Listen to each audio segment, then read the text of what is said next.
guys! Ayan, good afternoon. Welcome to my channel. Ako nga po pala si Tin and Tindera ng Tin Store. Ayan guys, for today's video, ayan, share lang ako sa inyo ng mga tips and parang idea na rin kung paano tayo makalipas sa mga pekeng pera guys. So ayan, pag-usapan natin ang pekeng pera, kung paano ba kayo. Syempre, alam ko naman na tayong lahat ay may kanya-kanyang diskarte when regards sa ating pera guys. So dahil ngayon kasi guys, medyo naging aware tayo, nagdodobling aware tayo kasi nga may lumalagat na naman doon na pekeng pera for this year or this year talaga. Hindi, kahit sa lumalaganap na pekeng pera ngayon. So yan din, napakasama talaga nila. Diba? So wala na silang magawa guys kundi ng pera, mag-peke ng pera talaga guys. Yun ang kanilang trabaho talaga, yung manloko pa sa kapwa.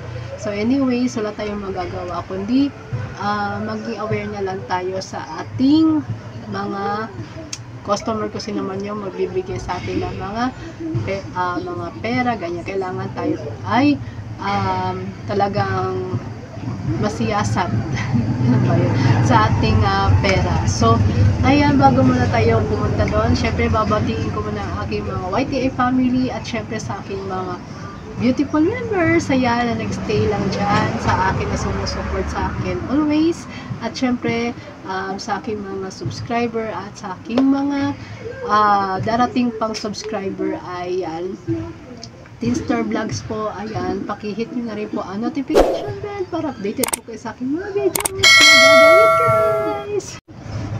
Ayun na nga guys, for today's video, ayan, pag-usapan natin ang mga pera guys. So ayan, meron na talagang, sa ngayon guys, di ba dati, mga ganito lang yung mga pera bills natin, ayan. Pero ngayon guys, meron na bagong pera na lumalabas na ngayon, ayan, ang ganyan na itsura guys, ayan. May ganyan na siya guys. Lalo na guys sa sa 1,000. Nakasi ko 1,000 na bago guys. So ayan, iano ko na lang sa inyo. Ipapakita ko na lang sa inyo. Pareho lang naman yun. Kahit wala tayo 1,000 guys. So meron ako dito 1,000 naman na luma. So ayan guys, diba dati kasi yung aking nanay, mama ko noon ay talagang tinuruan niya na ako kung paano daw makaiwas sa mga pekeng pera talaga guys, diba? Ito mga bago na to, mga bagong labas na pera na to, itong mga ganitong pera. So ayan, dati kasi yun nga, sabi ng mama ko nung tinuturuan niya ako para daw masiyasat ko talaga ng maigi ang pera guys, yung syempre, unang-una talaga guys, itatapat mo siya yung pera sa may liwanag. Ayan, titipat mo siya sa liwanag. Basta di ba syempre pag madilim, may ilaw naman tayo. Di ba? Hello. May ilaw naman tayo. Basta sa liwanag guys. Ayun, ang sabi ng aking nanay ay dapat daw, may makikita kang anino na ayan, kamukha din niya dun sa pera. So ayan, may makikita naman tayong diba, anino dyan na pera, ayan, makikita ba? Basta itututok nyo yung yung pera dyan sa liwanag, ayan, para daw yun ay hindi siya peke, ayan, hindi daw yun peke guys kapag may anino dito sa pera natin guys. Yun ang sabi sa akin ng aking nanay. So, at saka guys, pagka sabi din ng aking mama ay dapat yung pera guys ay dapat nagsha-shining, shimmering yung kanyang guhit guys. Kasi dati kasi guys, kaya ko dati yung ayun din yung shining, shimmering yung niya, yung mga color na, yung mga pictures niya, yung mga ganito. Pag nakikita mo parang nagko-color something, ganyan, yun. Legit yun guys, yung pera na yun. And then next, meron pa yung guys, yung tinuro sa akin ng nanay ko, yung kailangan daw may linya yung pera. So, syempre pag tinitignan nyo na, kailangan yung, yung pera yan, yung linya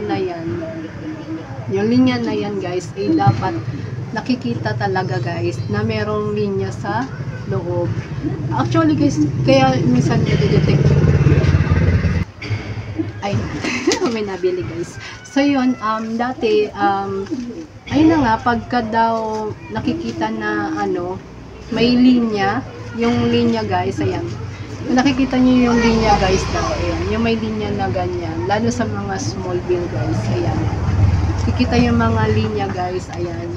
Ano, ang tinitignan niya talaga namin ni mama, kung talagang meron ba siyang line. Kasi minsan kasi noon, ang pekeng pera nun, walang linya. So, may linya man siya, ginubuhitan lang siya. Kaya yung iba, natandaan ko, pinupunit talaga nila yung inaano talaga nila to, tinitignan nila to, yung pinakakanto, kung talaga bang nasa loob yung ano niya, yung linya niya. So yun yung dati namin pamamaraan nun.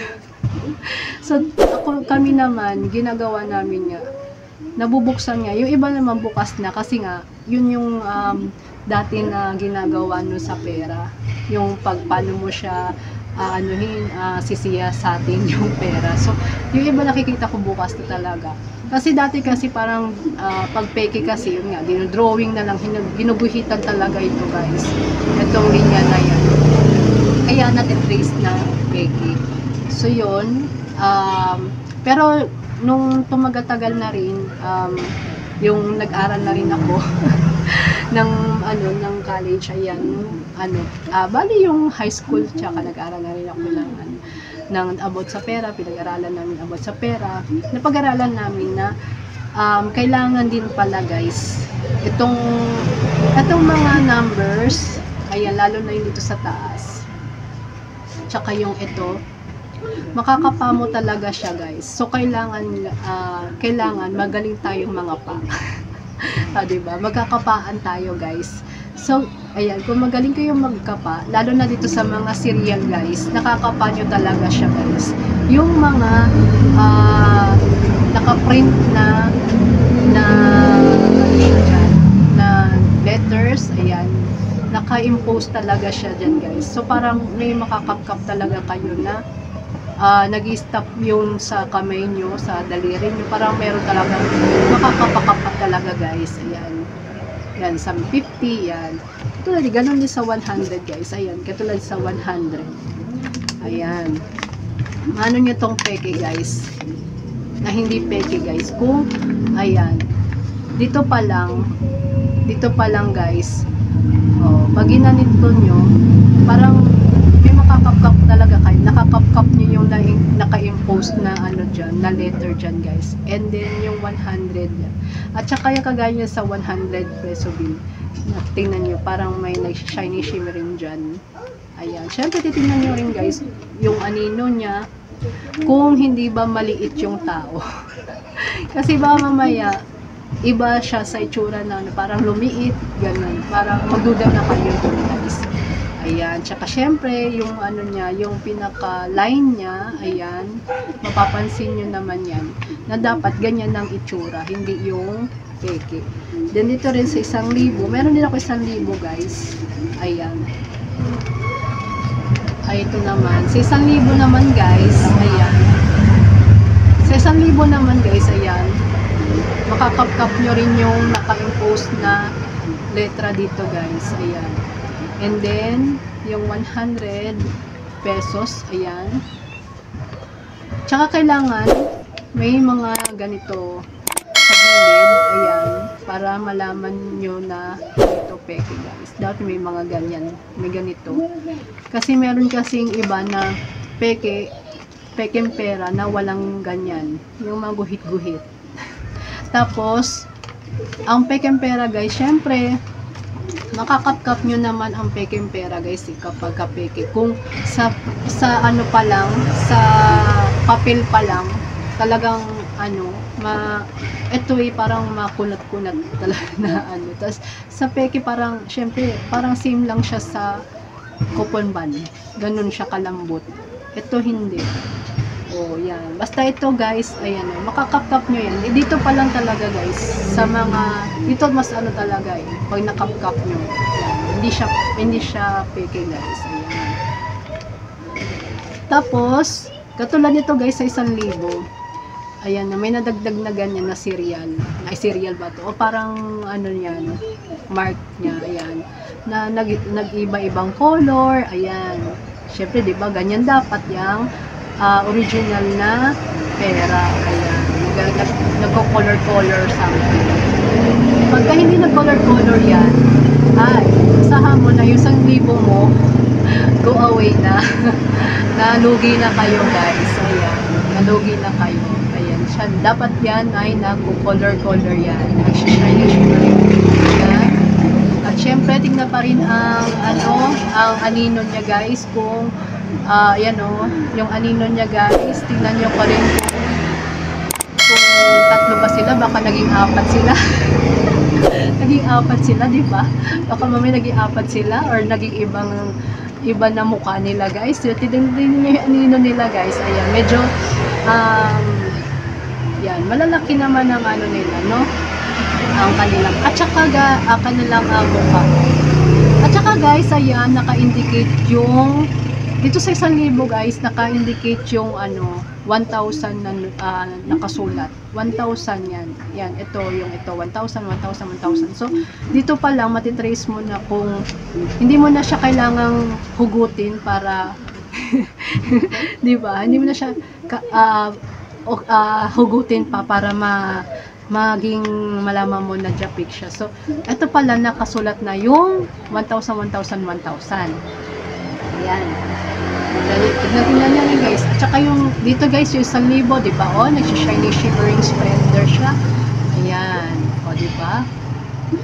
O, basta yung dito kikita nyo rin yan na nagaganyan siya. Diba?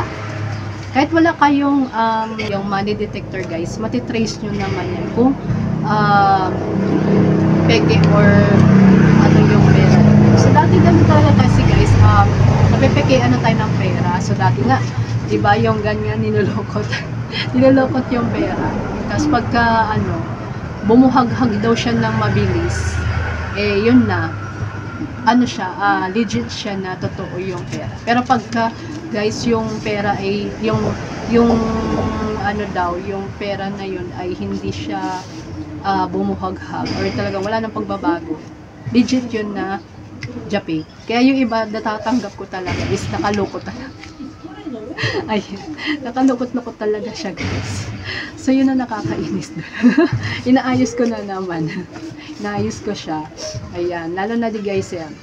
At syempre, ang pinaka-importante guys ay yung mga serial number. Ayan, syempre yung mga serial number guys, yung mga serial ng ating pera guys ay dapat magkapareho siya.